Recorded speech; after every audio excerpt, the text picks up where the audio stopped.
waaw liñ ci waaw dañuy wax asalaamaaleykum di nuyu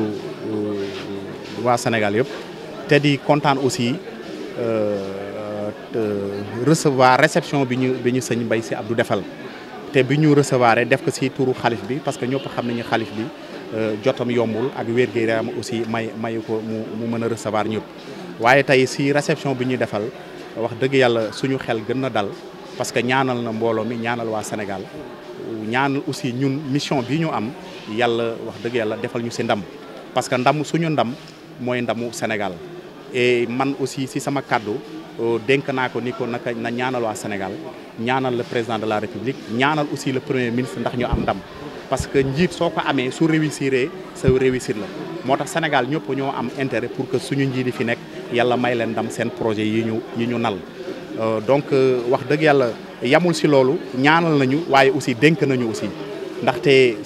célébration màggal guddi yanante bi du ñëw rek comme ni mu ko wax rek lekk bu suur naan ba màndi waaye jël ay ndénkaane la nekk ci di topp ci wax dëgg yàlla yoon ba nga xam ni yanante bi sallallahu alayhi wa sallam tracé na ko ndax ñun ay jullit nañu ñu mën ci topp ndax ëllëg ñu mën a am suñu ngërëmal borom. waaw mission yi li ci gën a am solo société nationale de recouvrement bi ñu ko créé depuis 1991 la te objectif société nationale de recouvrement mooy fexe ba recouvrer créances yi nga xam ni dafa am ñu ko yoreel état bi wala am ñu ko yoreel bànqaasu état bi. loolu nga xam ni dañ ko amel nguur gi. waaw pour mu récupérer. voilà mooy bor yoo xam ni nit ñi dañ ko amel nguur gi mu récupérer ko loolu nag boobu léegi SNR def na ci ay jéego yu am solo montant yi may bëgg a wax ni sax waxuma ko ci français mais soo xoolee SNR li mu jot a recouvrer daanaka toll na wala ëpp na sax 78 milliards de francs CFA depuis bu ñu ko créé ba léegi te xaalis bi muy recouvrer lépp da koy yóbbu trésor c'est-à-dire que da koy dugal ci keesu état bi te su ko dugalee ci keesu état bi dafay dimbale état wu Sénégal mu am ay moyens pour mën a wax dëgg yàlla taxaw ci soxla askan wi. voilà effectivement waaw luñ ko mënee tënk rek douane wala trésor wala lu ñuy wax DGID lu ñuy mobiliser ay ressources SNR noonu lay mobiliser ay ressources pour jox ko état bi loolu mooy man bi ma ñëwee daan na ko versé nañu ci keesu état bi lu mat 3 milliards wala mu ëpp ko te bi ma ñëwee ba léegi aussi daanaka li ñu jot def ci recouvrement mooy li ñu jëlee ci ñi nga xam ne dañoo yoral état bi bor daanaka ëpp na sax 4 milliards mën nañ ko xayma ba 4 milliards 200 millions wala mën na dem sax ba 4 milliards 500 millions su ñu defee les chiffres exacts donc pour vous dire que SNR dafa am rôle bu mag bu muy jouer dans le cadre de la mobilisation des ressources pour permettre à l'État du Sénégal mu mën a financer ses politiques de développement. waaw léegi ñoo ngi doon wax ci déficit bi nit ñi doon wax parce que am na ñuy wax ni effectivement SNR dafa traîner déficit SNR ci boppam suñu xoolee gestion am rek amul benn déficit loolu il faut que mu leer parce que SNR nekk na société ba nga xam ni société autonome la SNR amul benn subvention wala amul benn soutien buy jóge ci état bi di ñëw ci SNR donc SNR lépp lu muy doxal ci fond boppam la koy doxalee léegi nag dafa am benn déficit bu ñu wax le report à nouveau loolu fii nañ ko fekk dañu fekk banque yi nga xam ne ñoo fi nekkoon Sénégal di financer le développement banque yëpp nekk ci faillite te kii di faillite ci déficit ñoom ñëpp seen compte dafa déficité yoroon léegi nag SNR bi mu ñëwee dafa doon na déficitu banque yooyu loolu lay nit ñi di jaawale ak la gestion proprement dite de la SNR donc loolu ça n'a rien à voir avec la gestion proprement dite de la SNR donc SNR en tant que tel depuis bu ñu ko créé depuis 91 ba léegi état bi mosu ko jox 1 franc pour mu mën a couvrir ses charges donc ñun neewuñu dans le cadre d'autres sociétés te damay leeral aussi ni sociétés yi ngay gis yëpp bu nekk dafa am particularité waaw bu nekk dafa am particularité donc SNR nag wax dëgg la li am biir SNR mooy SNR suñ ko xoolee gestion depuis 91 ba léegi SNR mi ngi sant yàlla mi ngi traîné wul benn déficit te am nañu ay ambition comme ni mu ko waxee léegi mooy ambition yoo xam ne yokk suñu taxawaay gën a dëgëral suñu taxawaay si dimbale état bi mu mobiliser des ressources publiques te loolu bokk na si sur la modernisation d'abord de la SNR de son système de recouvrement ak ressources humaines lépp bokk na si mais ensuite bokk na si la nga xam ni aussi mooy lu mu dul sax yokk dayuwaay SNR mooy léegi day may SNR mu dem di recouvrer créances yi nga xam des créances privées la léegi fi ñu toll nii loi bi ñu créé depuis 1991 lenn rek nañu may mooy ñu recouvrer des créances publiques mais incha allah projet de loi ba nga xam ni mi ngi si circuit bi su ko assemblée nationale adopté dina jox SNR gëdd ga nga xam ne dañ ko mën a may muy dem di liggéey ak les banques commerciales di leen mën a jàppale pour ñu recouvrer ces créances may fàttali nag soo xoolee Sénégal créances yi nga xam dañu nekk en souffrance yi nga xam ni wax dëgg yàlla état bi ak yeneen bànqaas yi mooy ñi nga xam ne dañoo nekk si wàllu secteur privé mooy les banques commerciales dañoo am jafe-jafe pour recouvrer ko soo ko xoolee toll na si 1000 milliards waaw 1000 milliards te loolu wax dëgg yàlla si économie ba nga xam ne dafa am problème pour recouvrer ces créances là loolu mën na jural ay jafe-jafe économie boobu. waaw du ma ni daañ ko mën a récupérer yëpp parce que am na créances yoo xam ne am na ñoo xam ne dafa jafar récupérer parce que ñi ko yoroon soit génn nañu àdduna wala seen alal yàqu na ñooñu peut-être dina jafe pour nga récupérer seen cas mais li ñu mën a récupérer daañu ko récupérer au moins pour wàññi vraiment volume de créances en souffrance boobu nga xam ne moom moo nekk sur le marché. D'accord. Waaw maa ngi leen di sant. Bon, avant tout d'abord, nous voulons remercier le Serigne Mbaye Sy Abdou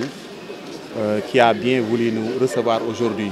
au nom du Khalife et dans le cadre effectivement de la célébration de la naissance du prophète Mohammed sallallahu alayhi wa sallam. Donc le marabout nous a délivré quand même un discours plein de sens effectivement sur les raisons aussi ou bien les motifs qui ont fondé effectivement la célébration de la naissance du prophète Mohammed sallallahu alayhi wa sallam et a aussi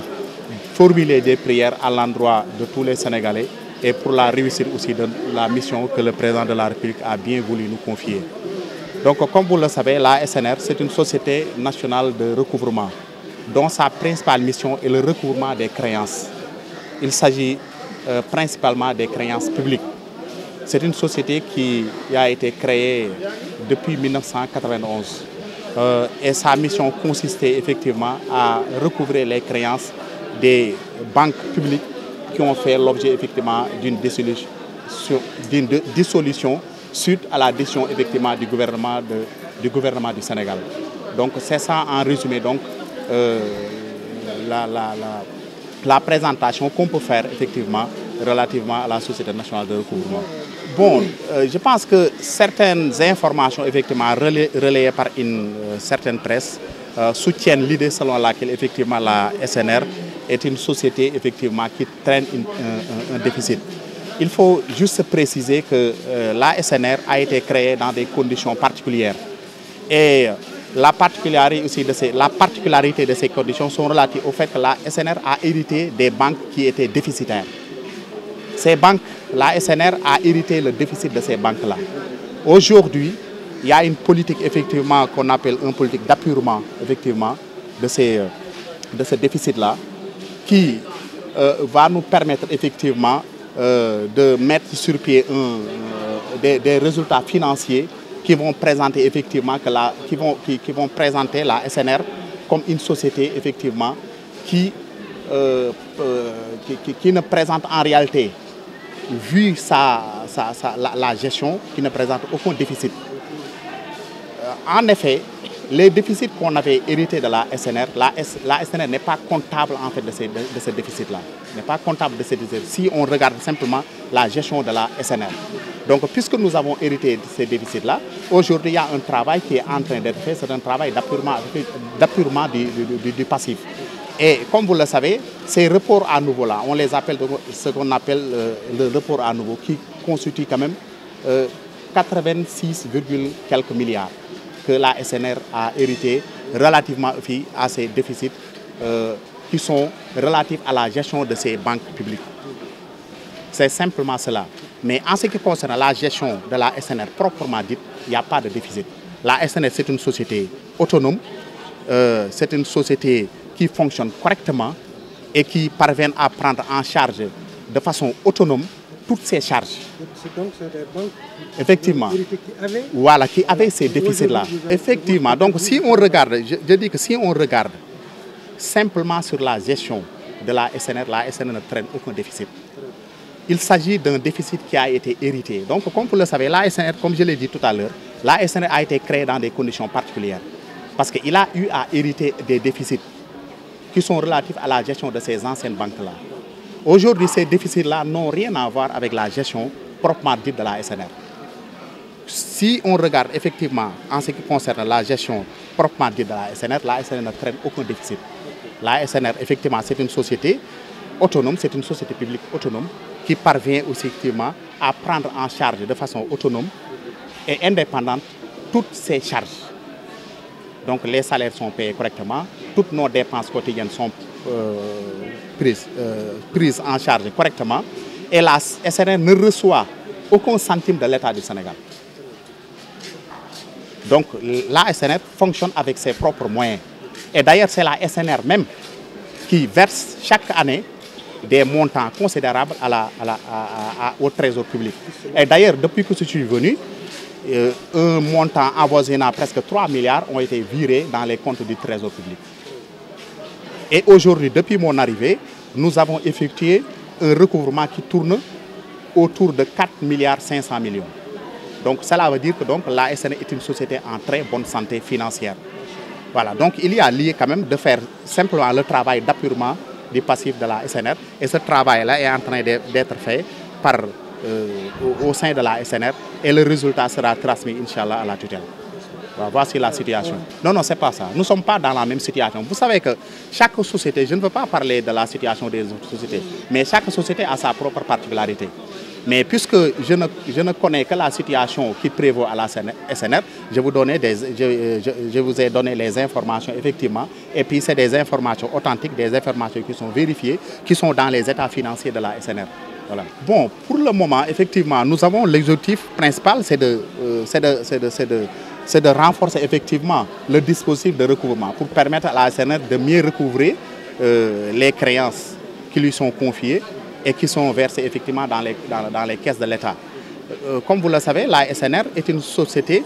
qui aide l'État aussi à mobiliser des ressources pour la concrétisation de son agenda Sénégal 2050. Donc la SNR est dans cette logique-là, au même titre que la Direction générale des impôts et domaines et au même titre que la douane. Donc sur ce chapitre-là, effectivement, il y a des réflexions qui sont déjà conclues d'ailleurs et qui sont transmises aux autorités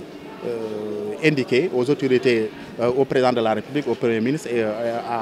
à notre autorité de tutelle qui est le ministre des Finances et des Budgets. Et ces réflexions tournent autour de l'avenir de la SNR.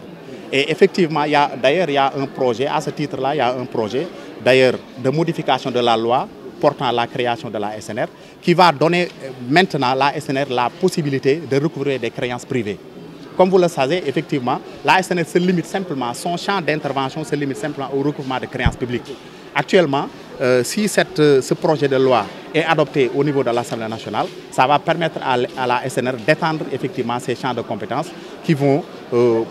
permettre à la SNR aussi de prendre en charge le recouvrement des créances publiques. Ça veut dire que la SNR pourra maintenant, à partir de l'adoption de ce projet de loi, travailler avec les banques commerciales. Voilà.